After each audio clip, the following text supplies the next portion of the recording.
Hello guys, good morning. Sabi ko magpapahinga ako sa paggagawa ng video o reels. Kaya lang naisip ko, gusto ko siya i-flex. Ayan, gusto ko i-flex ang aking Christmas tree na maliit. Inuunti-unti ko lang guys. Kasi mas maganda yung nag-prepare ka rin ng para ma-feel mo yung spirit ng Christmas, para may blessing na darating.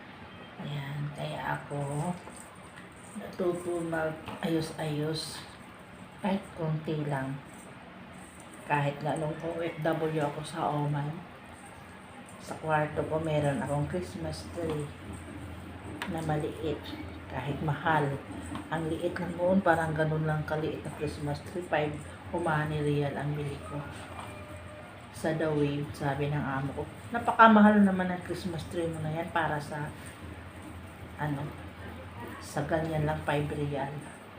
Yun lang guys, kaya marami ako naging blessing noon, marami ako naging pamasko rin kahit pa paano. Ilang Christmas na nandito ako sa amin. So, ayan guys, inuunti-unti ko lang. Ikakabit ko na lang, bibili pa ako ng mga balls. Meron pa akong Christmas tree doon nung ayon. Ayan, meron din akong Ayan guys.